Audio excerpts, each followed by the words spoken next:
अस्सलाम वालेकुम my YouTube family, कैसे हैं आप सब। मैं भी अल्हम्दुलिल्लाह खैरियत से हूँ और उम्मीद करती हूँ कि आप लोग भी खैरियत से होंगे। आज मैं फिर से हाज़िर हूँ एक नए व्लॉग के साथ। तो आइए स्टार्ट करते हैं। अभी हम लोग जा रहे हैं गांव में कुछ बच्चों को खाना बांटना है, तो उसी लिए हस्बैंड वहीं पे हैं। हस्बैंड ने बोला कि तुम लोग भी आ जाओ, मज़ा आएगा यहाँ पे। और इन सब कामों में मुझे मज़ा भी बहुत ज़्यादा आता है। तो हम लोग निकल गए गांव के लिए। और गर्मी अपनी शिद्दत से पड़ रही है, इस टाइम बहुत ज़्यादा गर्म है। बाहर तो दिन में निकलना बहुत मुश्किल है। जो लोग बाइक से और साइकिल से या रिक्शे वाले जो लोग सफ़र कर रहे हैं, ये उनका दिल ही जानता है कि वो कैसे सफ़र कर रहे हैं। हम लोग कार से जा रहे थे, एसी चल रहा था, लेकिन कार बिल्कुल अंदर से गर्म हो रही थी और लग रहा था कि 40 या 40 अबव टेम्परेचर रहा होगा इस टाइम। 1 बजे का टाइम था ये और बहुत ज़बरदस्त वाली गर्मी थी। रास्ते में आगे जब हम लोग थोड़ा सा आगे आए तो देखा यहाँ पे ज़बरदस्त एक्सीडेंट हुआ था। बहुत बुरा एक्सीडेंट। क्रेटा कार पूरी आगे से बिल्कुल डैमेज हो गई थी और बाइक तो बिल्कुल भूसा हो गई थी। बाइक का एक एक पार्ट टूट गया था और जो बाइक पे सवार था उसकी हालत तो आप खुद से अंदाज़ा लगा सकते हैं कि उसकी हालत क्या होगी। किस तरह से ये लोग ड्राइव करते हैं, किस तरह से ये लोग गाड़ियाँ चलाते हैं, अल्लाह जाने। मैंने फ़र्स्ट टाइम इस तरह से कोई एक्सीडेंट देखा है और मेरी रूह तक कांप गई। एक बार मैंने उधर देखा, उसके बाद फिर मेरी हिम्मत नहीं हुई कि मैं दूसरी दफ़ा उस तरफ देखूं जिधर वो लोग बैठे हुए थे जिनका एक्सीडेंट हुआ था। खैर, अल्लाह सब पर रहम करे।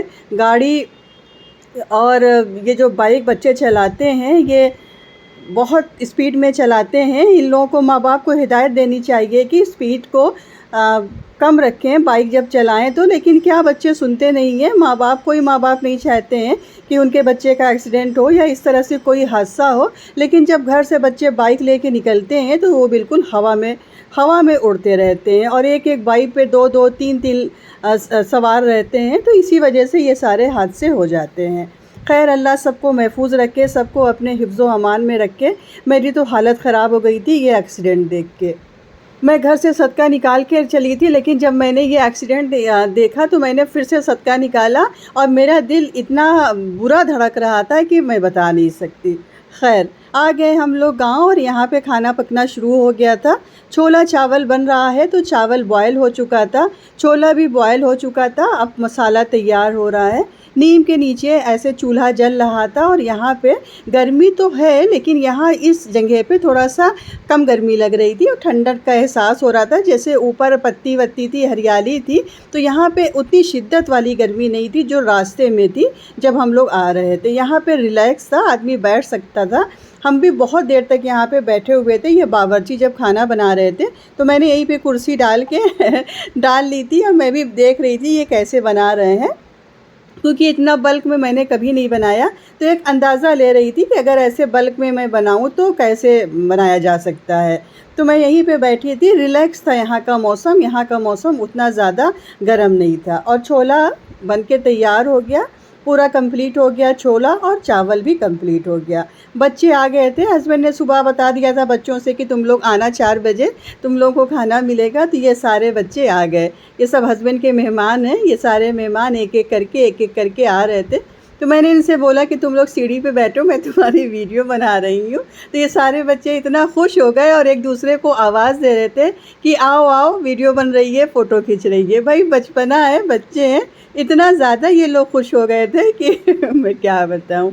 और ये बबलू भाई छील रहे हैं लहसुन। जब मैं यहाँ आई थी तो मैंने यहाँ पे आम की खट्टी मीठी लौंजी बनाई थी और आम की एक नमकीन वाली चटनी भी बनाई थी। उसकी रेसिपी इंशाल्लाह मैं आपको नेक्स्ट व्लॉग में दूंगी।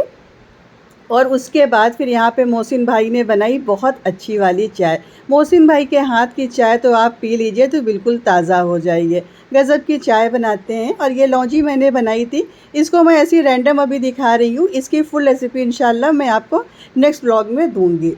छोला ये बन गया था। थोड़ा सा छोला मैंने निकाल लिया था इलाहाबाद ले जाने के लिए, क्योंकि इशरा लोग आई नहीं थी। तो थोड़ा सा बस छोला और थोड़ा सा चावल मैंने पैक कर लिया था उन लोगों के लिए। हम और इब्ने अब्बास ही आए थे, तो हम लोग तो यहीं पे खा लेंगे, उन लोगों के लिए बस थोड़ा सा लेके जाएंगे। और ये फिर शुरू हो गया प्रोग्राम बांटने वाला। हस्बैंड निकाल रहे हैं, निकाल के प्लेट्स में रख रहे हैं और सब बांट रहे हैं। मतलब सारे जो हस्बैंड के साथी हैं, सब मिल के काम करवाते हैं। बबलू भाई हैं, राजू भाई हैं, मोहसिन भाई हैं।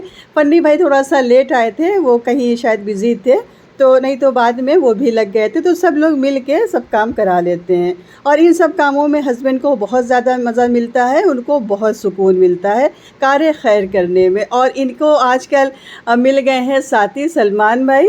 सलमान भाई भी इन सब चीज़ों में बहुत आगे रहते हैं, उनको भी बहुत सुकून मिलता है इस टाइप के काम करने को। तो आजकल तो पूछिए नहीं, हस्बैंड और सलमान भाई मिलके मतलब उनका बस नहीं चल रहा है कि वो डेली इसी तरह के प्रोग्राम करें, डेली इसी तरह से कार्य खैर करें, बच्चों को कुछ ना कुछ खिलाएं, कुछ ना कुछ पिलाएं कुछ ना कुछ दें। कभी शरबत पिलाया जाता है, कभी चप्पल बाँटी जाती है, कभी बिस्किट बाँटा जाता है, कुछ ना कुछ लगा रहता है। और ये बहुत अच्छी चीज़ है, ये सब चीज़ें करते रहना चाहिए। इतनी गर्मी में इस तरह से हस्बैंड बैठ के वहाँ पे गरम-गरम खाना दे रहे थे बच्चों को, ये बहुत ही ज़्यादा पेशेंस वाला काम है। और ऐसा नहीं है कि अगर सिर्फ मेहनत खाना बनाने में लगती है, खाना बाँटने में भी मेहनत लगती है। इस तरह से धूप में बैठ के, भाई गर्मी है, हर आदमी चाहता है कि वो एसी में आराम से लेट के सोए, सबको गर्मी लगती है। लेकिन जहाँ पे ये सब बातें आ जाती हैं, बच्चों की बातें आ जाती हैं, वहाँ पे हस्बैंड अपनी जो नींद है और जो उनको गर्मी लगती है वो सब वो छोड़ देते हैं और लग जाते हैं कार्य खैर में। मैं अपने लिए भी लेके आई छोला चावल, ये जो आम की लौंजी बनाई थी, वो आम की लौंजी भी साथ में लेके खाया। इतना ज़बरदस्त बनाया था छोला और चावल कि मैं बता नहीं सकती। यहीं पास का ही बावर्ची है, राजू नाम है उसका, बहुत ज़बरदस्त, बहुत हाथ में उसके भी टेस्ट है। वो भी कोई भी वेजिटेरियन खाना आप उससे बनवा लीजिए, पूड़ी सब्ज़ी, छोला चावल, छोला भटूरा, कुछ भी बनवा लीजिए, बहुत टेस्ट है। और शबाना आ गई थी, जब मैं इलाहाबाद से आ रही थी तभी मैंने शबाना को कॉल कर दिया था कि आ जाना, थोड़ी सी हेल्प कर देना मेरी, जिसमें मैं आराम से खट्टी मीठी लौंजी और नमकीन वाली जो बनती है आम की कुलचा वाली चटनी, वो सब मैं बना लूँगी।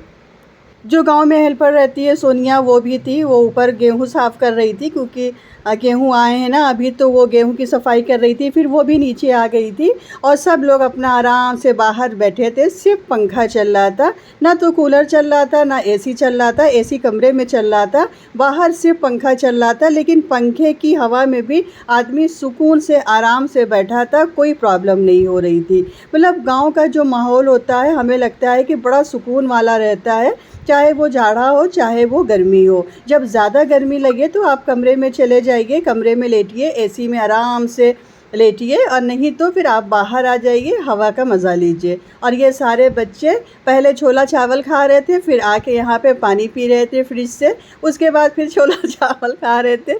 जिस बच्चे को जहाँ जगह मिल रही थी वो वहीं पे बैठ के सुकून से खा रहा था। मतलब इतना अच्छा लग रहा था वहाँ पे देखने में इन बच्चों को कि मैं क्या बताऊँ।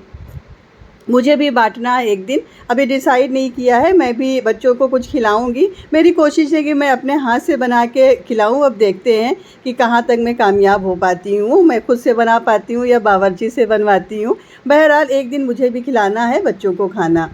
हस्बैंड को जब भी मौका मिलता है वो इस तरह से छोटे छोटे से प्रोग्राम करते हैं और उनकी कोशिश रहती है कि वो जो भी कार्य खैर करें, जो भी प्रोग्राम करें, वो गांव में दें। उनको अपने गांव से बहुत ज़्यादा मोहब्बत है और गांव के हर एक आदमी से, मतलब वो चाहते हैं कि जितना जो भी फ़ायदा हो वो गांव वाले उठाएं, जो भी हम बांटें, जो भी दें, वो सिर्फ गांव वालों तक ही पहुँचे सारे गांव वाले, मतलब किसी को भी कोई परेशानी ना हो, वहाँ पे वो हर की मदद के लिए तैयार रहते हैं। इलाहाबाद में भी करते हैं लेकिन उतना नहीं, उस हद तक नहीं करते हैं जितना वो गांव में करते हैं। खाना वाना बांटने के बाद फिर मैं थोड़ी देर लेट गई थी सुकून से यहाँ पे, और बैठे थे यहाँ बबलू भाई लोग, गौरी शंकर लोग। उसके बाद फिर थोड़ा सा रिलैक्स किया, थोड़ी सी बातें वगैरह हुई, फिर हम लोगों की वापसी हो गई। वापसी में भी मौसम बहुत शानदार था, बहुत ज़बरदस्त था। बस सूरज डूब रहा था और ये वाला जो सीन होता है ना, ये वाला सीन बड़ा मज़ेदार होता है। बिल्कुल दोनों टाइम मिलते हुए सूरज का जो डूबने वाला जो सीन होता है, जब सूरज डूबता है, तो ये भी बहुत अच्छा लगता है। तो फिर हम लोग आ गए, थोड़ी सी क्लिप मैंने वापसी की बनाई थी, ज़्यादा नहीं।